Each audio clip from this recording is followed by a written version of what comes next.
Salve, salve meus queridos alunos, bem-vindo a mais uma videoaula, continuando nessa parte 2 aqui desse vídeo, sobre leitura pictórica. Então a gente tem ali Gustavo Courbet e a gente tem o inaugurador do realismo. A gente tem a primeira obra de arte dele ali, né, o Desesperado. E por que ele está naquela cena assim, né, se arrancando, se desesperando, né? Essa coisa da leitura visual, da leitura pictórica, ela traz um contexto dentro de itens, né, dentro da obra de arte. O Gustavo Courbet, a gente sabe, lá no realismo, já havia passado, né, aquela fase ali, o neoclassicismo, o romantismo, né? E os artistas daquela época era consagrado, né, a viver de um ócio. Por exemplo, alguns artistas se dedicavam à obra religiosa, outros à obra acadêmica, né? E a gente tem algumas obras de arte do próprio romantismo, tinha aquela arte mais escura, mais obscura, né? Trazia a nudez do homem, o culto ao corpo, aquela coisa da recuperação lá do movimento grego, né? A nudez da mulher também, a conquista da mulher de seu espaço, né? Mas Gustavo Courbet, ele não se encontrou dentro desses movimentos históricos, né? E o interessante ali que Gustavo Courbet, quando perguntaram para ele, você não vai pintar um anjo, né? Que a maioria dos artistas estava inserido dentro, né, desse contexto ali da arte religiosa. Aí até que ele responde. Aí o que ele fez? Ele começou a pintar o cotidiano, né, do pessoal, né, dos camponeses, né, do pessoal lá da periferia, né? Por exemplo, aquela obra de arte Os Feirantes, né? E esse desespero dele, né, se arrancando ali, era esse desespero e, né, ficar assustado com o que o povo estava passando. O povo ali da burguesia ali estava jogando lá em cima e o povo, né, marginalizado ficava lá embaixo. Então a leitura pictórica que se tem é essa, né, desse abismo dele dentro dele mesmo, né? A outra ideia que a gente tem, interessantíssimo dessa coisa da obra de arte, da leitura, né, pictórica, né? A gente tem uma propaganda publicitária, né? E essa propaganda publicitária, ela cita a venda de produtos de cosmético. A imagem, quando você olha, logo você já percebe, né, a cor da pele, você percebe o jeito do cabelo, né, a extravagância do batom, o olho, né? Então você já percebe que é uma propaganda de cuidados da pele. Então você já vê logo ali que é venda de produto, é um comercial, é algo de venda, né, mercadológico ali.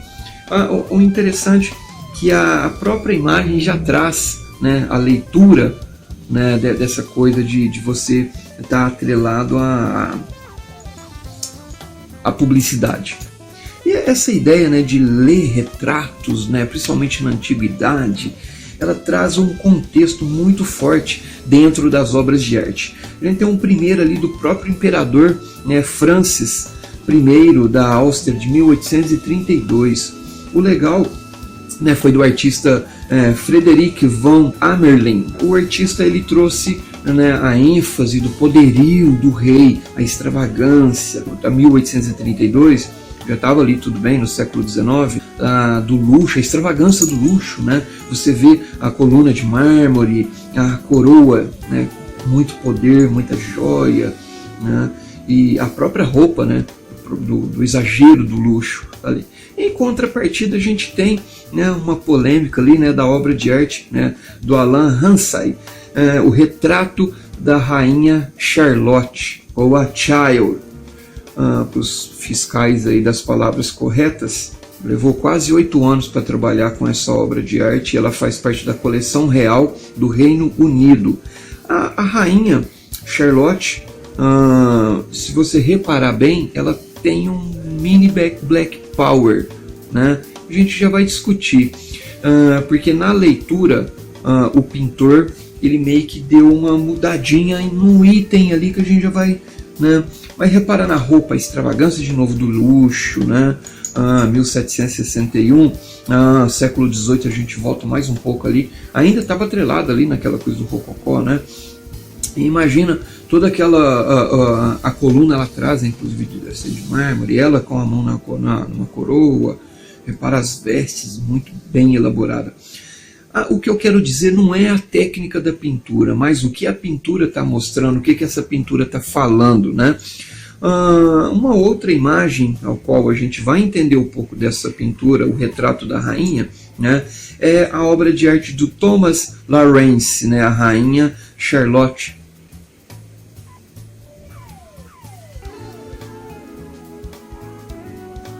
Vizinho fazendo aniversário essa hora, né? Deve ser festa de criança, plena terça-feira.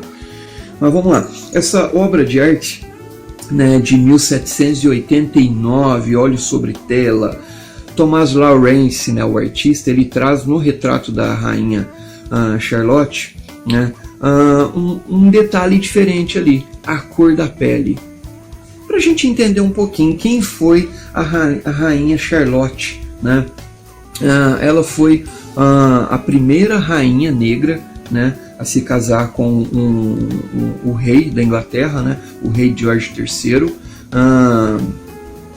E na foto, né, na pintura, ela mudou a cor da pele dela porque esse traço negroide, né, não era uma característica dos reis, né, da família real, mas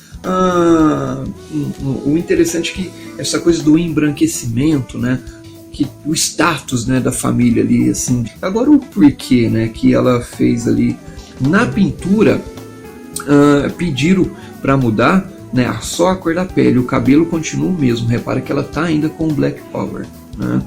Ela continua com a característica negroide, né? Mas a cor da pele, né, se tornou aquela pele real, que ela continua aquela linhagem da família real. Claro que isso é uma leitura através das obras de arte que ia entrar para a história, eles já tinham essa noção do que ia acontecer naquela época, né? Um outro artista legal ali que traz, né, várias pictografias dentro da obra de arte é o próprio Velázquez, né, um artista espanhol que trabalhou na corte espanhola de 1623 até 1660. Iniciou seus estudos, né, com apenas 8 anos. Né? Ele é tipo Rafael Sanzio, foi o cara que foi separado só para trabalhar com arte. Mas o legal dessa época é que os artistas, né, separados para esse ócio, além de trabalhar com isso, ganhava muito, muito bem. E trabalhava, né, claro, com o rei. Né? E Velázquez traz a obra de arte dele em 1656, né, As Meninas, né, que é uma obra de arte aniversário, né? E Velázquez traz ali uma interessantíssima pictografia nessa obra de arte. A gente tem ele lá atrás com o pincel e a paleta de cores, né? Tem duas crianças ali, né? Um contra-cena em primeiro plano, uma anã, que devia de ser alguma parte da família ou serviçal da família, né? Era comum ter algumas pessoas de outras famílias que cresceu no meio da família real. Uma outra menininha colocando o pé, né, em cima de um cachorro. Tá? Imagina o tempo, né, que Velázquez devia de ter para fazer essa obra de arte. Claro que ele devia ter uma memória fotográfica muito boa. Né? O interessante é que está todo mundo meio que neutro, né, estático ali nessa imagem ali. O interessante é que tem a tela de uma obra de arte, né? Essa tela está em primeiro plano para mim, né? Seria ali Velázquez afastou para olhar aquela obra de arte, seria todo mundo um reflexo de um espelho, porque ele está olhando ele mesmo e aquelas meninas, então estaria todo mundo voltado para o espelho. Tem lá uma freira, né? Devia estar reclamando, essas crianças, quando vão sair daqui?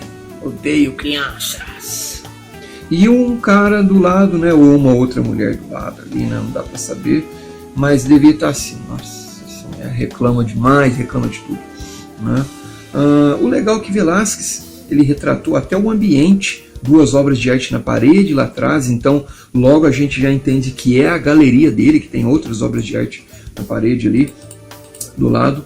Inclusive, o que a gente acha, né, que é um espelho lá atrás, né, é uma outra obra de arte, é um quadro, né, inclusive parece ser dele mesmo, né, com uma pessoa, né, uma mulher. Né.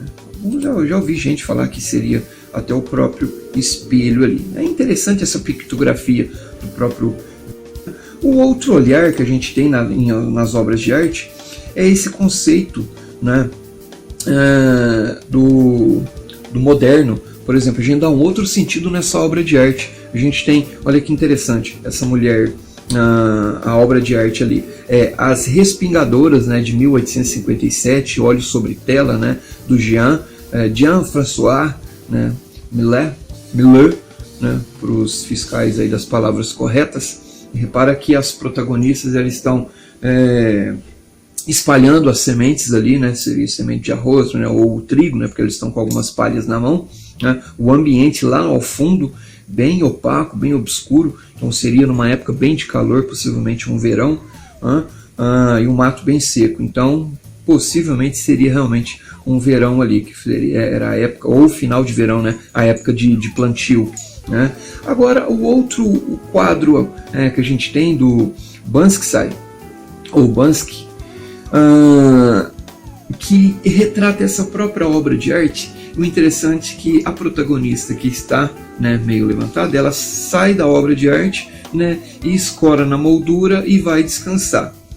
Essa ideia, né, que a gente tira uma obra de arte e redá um outro sentido nela, ela nasce ali no dadaísmo, né, ou na arte contemporânea. No caso aqui do Banksy, a obra de arte dele foi feita em 2009, então já é uma arte bem mais moderna, contemporânea, né? E essa ideia, né, de dar outro sentido à arte, claro que ela, né, ela nasce ali com o dadaísmo, né? Pega uma obra de arte já pronta ali, mas isso aí fica para uma outra aula que eu vou estar passando para vocês. A gente tem a própria Mona Lisa de Leonardo da Vinci, né, que é uma indiscutível, né, de 1503, lá no Renascimento, né. Ela está exposta no Museu do Louvre, em Paris, na França, e repara que ela está sorrindo ou não, está obscuro, né, esse sentimento que ela está transmitindo ali, e atrás dela vários outros ambientes, né, ou seja, ela estaria ao ar livre, sem contar que essa obra de arte ela é pesada, porque ela já foi feita direto na madeira, né.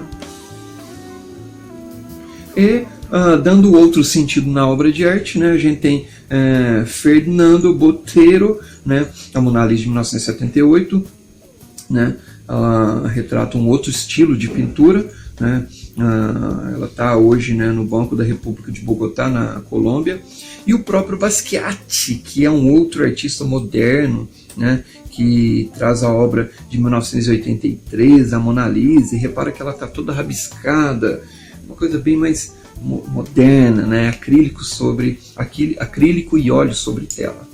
Okay? A outra, Antônio Carlos Pasqualin, que é a Mona Lisa de 2015, né? A Mona Lisa segurando um celular.